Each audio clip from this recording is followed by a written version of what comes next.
Hello hi नमस्ते good morning everyone. तो चलो आज हम पढ़ते हैं new learn well Hindi Surbhi standard 6 के चैप्टर 2 तक ख़त्म किए थे। तो चैप्टर 3 के क्वेश्चन आंसर चलो डिस्कशन करते हैं।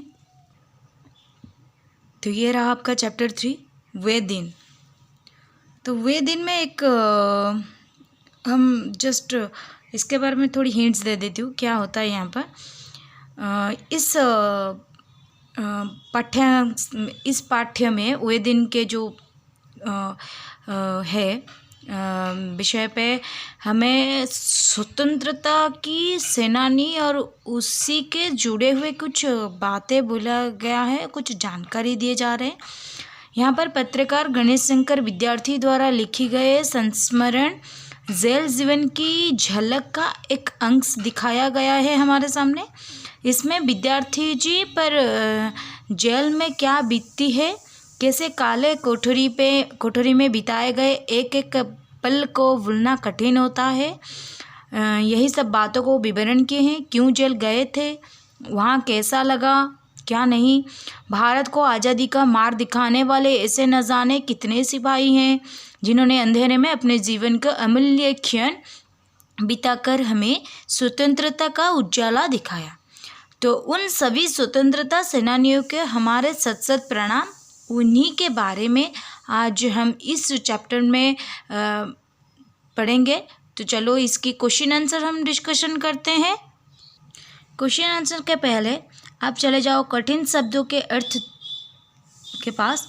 फर्स्ट लिखा गया है चमनिस्तान यानी कि बाग बगीचा, बेड़ियाँ यानी कि जंजीरें, निर्वाह यानी कि गुजारा, मन चला यानी कि चंचल, बाधा यानी कि रुकावट, सामंजस्य तालमेल, हौसला मतलब हिम्मत, सदृश मतलब बराबर या फिर समान, दरियाफ्त मतलब पूछताछ करना, असीम मतलब सीमातीत जिसकी कोई सीमा ना, वक्र का मतलब टेढ़ा, खुल्लम खुला का मतलब सबके सामने, आमरदप्त के मतलब हरकत या फिर गति।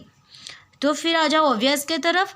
अभिव्यक्ति मूल्यांकन, सूत्रलेख के उच्चारण। सूत्रलेख का मैंने पहले से ही सूत्रलेख का मतलब आप सभी को बता दिए हूँ कि सूत्रलेख का मतलब यानी कि सुनकर लिखना होता है। बस आपको आपके टीचर बोलेंगे और आपको सुनना है और सुन के लिखना है, तो उसका मतलब हो गया श्रुतलेख। देन आ जाओ मौखिक प्रश्न। 22 मई 1922 का दिन विद्यार्थी जी के लिए विशेष क्यों था? क्योंकि वो उसी दिन जेल से रिहा हुए थे। वंदे मातरम महात्मा गांधी जी की जय बोलने वाला युवक कहाँ के थे? वो मलिहाबाद की थे। जेल में बंद अधिकतर लोगों पर कौन सी दफ़ा लगाई गई थी? 109 दफ़ा और 110 दफ़ा। विद्यार्थी जी को कानपुर की जेल से कब रिहा किया गया? 26 अक्टूबर को।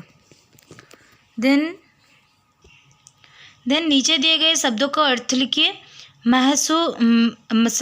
मशहूर यानी कि विख्यात, अफसोस यानी कि शौक, उमंग यानी कि उल्लास, सामंजस्य यानी कि एकता, पश्चाताप का मतलब है गलती का एहसास, आमरदप्त यानी कि हरकत, निर्वाह का मतलब हो गया गुजारा, हौसला का मतलब हिम्मत, श्रद्धा का मतलब आस्था।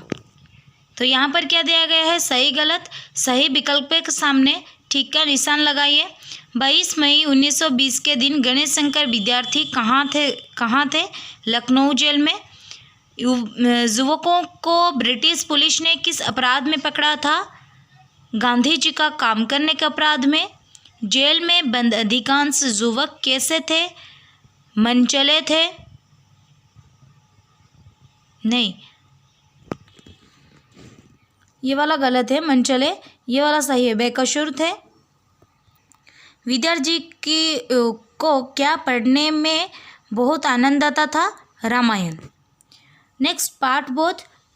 रिक्त स्थान की पूर्ति कीजिए। खुली धूप और गर्म हवा के थपड़े किसी डैश के झोंके जैसे मालूम होते थे। चमनिस्तान। बैरक में केवल एक डैश भर जगह थी, चारपाई। दूसरे डैश को भी पास आने की आज्ञा नहीं थी, कैदियों। गांव और शहरों में जो आदमी तनिक भी डैश और बढ़े हुए डैश का होता उसे जेल भेज दिया जाता था, मनचला या हौसला। जेल में डैश न थी, तकलीफ न थी। देन लघु उत्तरीय प्रश्न, लिखित प्रश्न में पहला आ जाता है लघु उत्तरीय प्रश्न। किन्हें देखकर विद्यार्थी जी को अपने जेल में बिताए दिन याद आने लगे?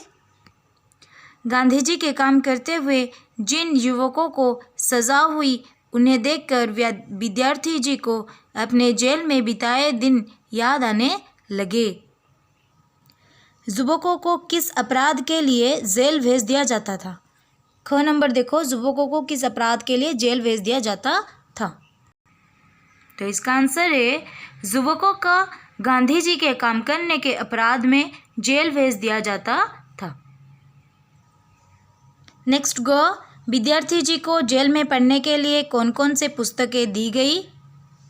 तो इसका आंसर है विद्यार्थी जी को जेल में पढ़ने के लिए गीता, रहस्य, तुलसीकृत रामायण और शेक्सपियर पुस्तकें दी गई।